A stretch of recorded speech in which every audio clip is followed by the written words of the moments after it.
నమస్తే, నేను మీ మల్లెపల్లి నరసింహులు.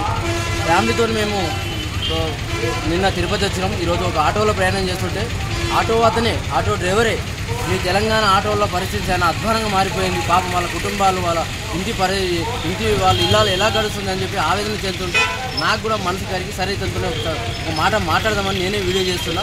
ఇట్లా ఒకసారి మన ఆటో డ్రైవర్ ఆంధ్ర తిరుపతిలో ఒక ఆటో మన తెలంగాణ ఆటో డ్రైవర్ల కోసం ఆవేదన చెందిన ఒక ఆటో డ్రైవర్ని మనం మాట్లాడదాం. నమస్తే అన్న, మీ పేరు? నా పేరు ముత్యాల గారు. మా తెలంగాణలో ఆటో గత ఈ కాంగ్రెస్ ప్రభుత్వం వచ్చిన తర్వాత మహిళలకు ఫ్రీ బస్ పెట్టడం వల్ల కొంచెం ఆటో వాళ్ళ మొత్తం అధ్వానంగా మారిపోయింది. మీరు మా ముఖ్యమంత్రి గారికి ఇక్కడ మీ ఆటో వల్ల మీరు ఎట్లా మీ కుటుంబాలను పోషించుకొని పైకి వచ్చారో, మా వాళ్ళు కూడా కొంచెం ఇంత కొంచెం పైకి వచ్చే సమయంలోనే వాళ్ళకు ఇబ్బందులు ఎదురయ్యాయి. కొత్త ప్రభుత్వం వచ్చి మీరు మా ముఖ్యమంత్రి గారికి ఏమి అప్పీల్ చేయగలుగుతున్నారు? నమస్తే అన్న, మన రేవంత్ రెడ్డి సీఎం గారు నమస్కారం. మా ఆటో వాళ్ళు పరిస్థితి చాలా ఘోరంగా ఉంది. హైదరాబాద్లో తెలంగాణలో ఇదంతా కూడా చాలా ఇబ్బంది పడుతున్నారు.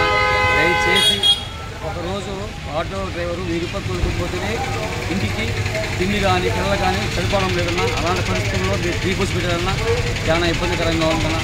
దయచేసి అన్న రేవంత్ రెడ్డి అన్న గారు మీకు నమస్కారం చేస్తున్నా. మా డ్రైవర్లకి న్యాయం చేయండి అన్న. మీకు ఏమని చేస్తున్నా, మా డ్రైవర్లు చాలా ఇబ్బంది పడతారన్న. మీకు మంచి మనసు ఉంటే సీఎం గారు మీరు మంచి పని చేసుకోవాలి. మా డ్రైవర్లకి ప్రతి ఒక్కరెక్కడ అన్న న్యాయం చేయండి. ఎందుకంటే వాళ్ళ పిల్లలు 20 సంవత్సరాల నుంచి 30 సంవత్సరాలు ఆడుకోతున్నారన్న. అలాంటి వాళ్ళు నెక్స్ట్ ఏదో పని చేయలేరన్న.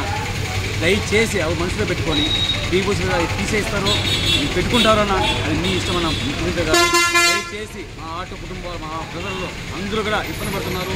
వాళ్ళ కుటుంబాలు ఎన్నో ఇబ్బంది రోడ్డు పడుతున్నారన్న. వాళ్ళకి ఆదుకోండి. నెలకి 10,000 ఇస్తారు, 5,000 ఇస్తారు, సాయం చేయాలన్న. మా మనం అది ఎందుకంటే తిరుపతిలో మా ఆంధ్రాలో కూడా మేము చాలా బాగున్నామన్న. ఎందుకంటే మాకు లక్ష్యంగా ఉండాలి. ఇవ్వాలన్న. దయచేసి మీరు ఆంధ్రాని మీరు నమస్కరిస్తున్నారు, 2 చేతులు నమస్కరిస్తున్నారు. మా ఆటో డ్రైవర్కి న్యాయం చేయండి అన్న. తెలంగాణలో ముఖ్యమంత్రి గారు రేవంత్ రెడ్డి గారు, మీకు ఈ ముత్యాల గారు నేను ఒక ఆటోలో ప్రయాణిస్తూ ఉంటే అతను ఆవేదన చూసి నేను వీడియో చేస్తున్నా. మీరు ఒక సదరు ఆటో డ్రైవర్ను దృష్టిలో పెట్టుకొని వాళ్ళ బతుకులు, వాళ్ళ పరిస్థితులు, వాళ్ళ కుటుంబ పరిస్థితులు అవన్నీ తెలుసు కాబట్టి అతను మనసు విప్పి నాతో షేర్ చేస్తే అతనితోనే ముత్యాల గారితో మీకు చెప్పిద్దామని చెప్పేసి నేను వీడియో చేస్తున్నా. మీరు మనసు కలుసుకొని ప్రభుత్వం అనుకుంటే ఇది పెద్ద కాదు, మీ బడ్జెట్లో పెద్ద ఖర్చు ఏం కాదు వాళ్ళ ఆటో వాళ్ళకు సాయం చేయదలుచుకుంటే. కాబట్టి మీరు ఫ్రీ బస్ పెట్టండి, కానీ వాళ్ళ కుటుంబ పరిస్థితులను మీరు మనసులో పెట్టుకొని మీరు మొత్తం వాళ్ళకు సహాయం చేస్తారని చెప్పి సదరు ముత్యాల గారు తిరుపతి ఆటో డ్రైవర్గా మీకు అప్పీల్ చేస్తున్నాడు. ఇది మల్లెపల్లి నరసింహులు. నమస్తే.